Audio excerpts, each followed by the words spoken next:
Good morning, folks. Welcome back to the channel.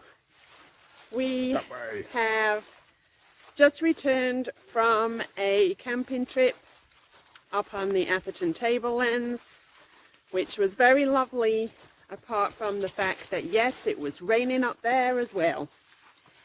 We've had a lot of rain this year. We have had a lot of rain, and we thought that going up there we would escape some of the rain, because sometimes the southeasterlies, it can be very coastal, but it was definitely raining up there as well. Nevertheless, we still had a good time. Stumpy came with us, and I don't know if when you're at school you've ever been given that challenge of how many items can you fit in a matchbox. We fitted a lot in that car. Well, that was the adult version. So today we have beautiful blue skies. Not sure exactly how long we will have those blue skies for. August is supposed to be glorious. August is supposed to be glorious. It is supposed to be exactly like today is. So we're going to make the most of today, because we've been very limited what we can do out on the farm. But we did notice when we had a walk around that some of our jackfruits are looking ready to pick. So that's what we're doing today, going around and seeing if we can pick some and start our season off. Oh.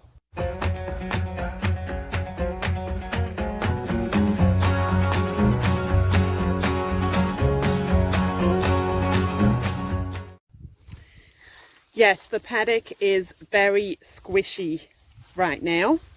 You can see here where the water is collecting between the mounds. That is very unlike August. So very wet and squishy down here.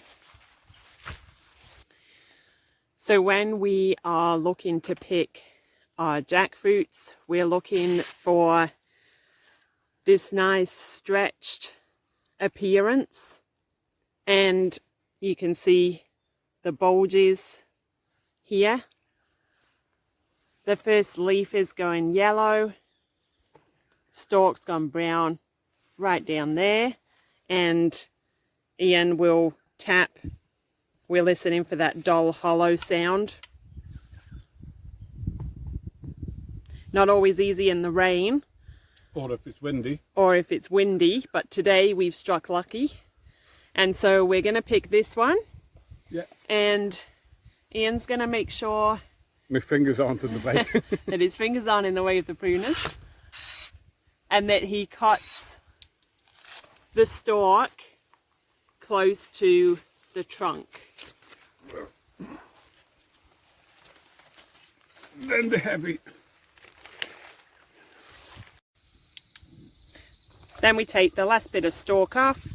We make sure that we place the jackfruit in the shade so that it doesn't get burnt by the sun while we continue to pick, and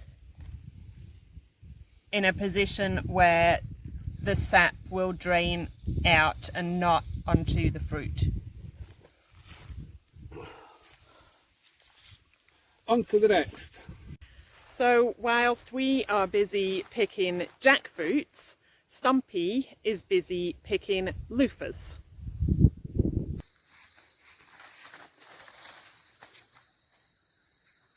You little thief.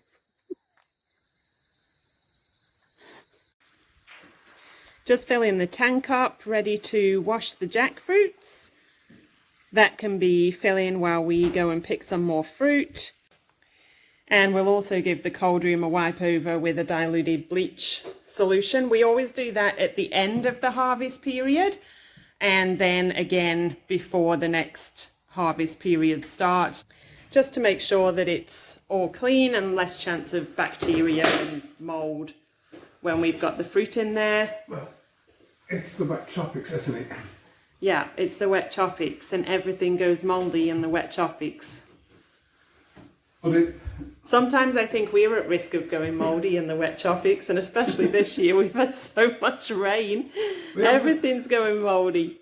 no, but this is well clean. Yeah, Actually. this has actually stayed really clean after we cleaned it at the end of the canister period. Also put those crystals in to absorb moisture, don't we? They're like dehumidifying crystals. And we just put them in a jar, put them in the cold room when we close it up at the end of the season. And then it will take any of the moisture out of the air. And that seems to help as well. Okay, so we've finished picking the jackfruits and they've all been washed and are just drying before we put them into the cold room. But we thought that we would come down to the boundary and just explain why we grow our jackfruit trees the way that we do, why we prune them and shape them the way that we do. And this is why. So that tree in front of me is a seedling jackfruit that we just planted in the boundary to use as a windbreak. And we have not pruned or shaped that in any way because we want to use it as a windbreak. So you can see where Ian is standing, just how tall Maybe 8 meters. that tree is, probably more than 8 meters. Yeah. Now, if we were to just let our trees grow like that in the paddock, Harvesting. then yeah, harvesting would be an absolute nightmare because the jackfruits will form anywhere. You can see there's an old stalk just on the trunk there. There's some coming off those branches which would be 2, 4, 5 meters up. Yeah. Yeah. Can be absolutely anywhere. And then you've got the issue of you need machinery to go round and harvest them, but you'd be going round with the machinery like for the ripe fruit every other day because you've got to check them on a regular basis to see if they're ripe. So just the machinery that you'd be spending time on, then with the machinery comes cost of fuel, servicing. If the machine's broke down, it could be a couple of weeks waiting for parts. Yeah. So a lot harder to manage. It does create work for us in terms of pruning to keep the trees low, but it enables us to, it's easier for us to check the fruit as to when the fruit is ready. So it's easier for us to thin out. yeah, Everything's just easier. And also we keep them like that for cyclone resilience. yeah, So whilst we're happy for these trees to do what they want because we're using them as a windbreak to protect the jackfruits that we have in the orchard that we're using for fruit purposes. We're growing them commercially for the fruit. And so whilst it's great to grow the jackfruits like this for windbreak, and if you were wanting to use them for timber, because jackfruit does make good timber, but we are not growing them for that purpose. We're growing them for the fruit. So that's why we manage them the way that we do, because if we let them do what they want, then this is what they will become. and picking a fruit at this height is relatively easy. You're not climbing or you're not high on machinery, but the lowest fruit is on that branch there. So that would be fully formed, still way above my head. And then there's more fruit further up in the pass. So it swings and roundabouts. Yes, it creates us work, but it allows us to pick the fruit. It's easier for us to pick the fruit at the optimum stage, if that makes sense. So, It's just easier management overall Yeah. in all respects, isn't it? When you're harvesting them for the fruit. So yeah, we just thought that we would come down and just explain that, because we have had a few comments asking us why we grow the trees the way we do and why don't we just let them grow how they naturally would in the wild. So we just wanted to explain a little bit why. This is why. Because I don't fancy climbing up ladders up there. Fruit is in there.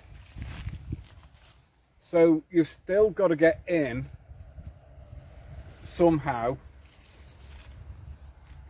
Even if you've got a cherry picker, you've got to get that cherry picker in amongst all these branches to get in to where the fruit is. So, slow process. And that means that you're burning more fuel, putting more hours on your machinery.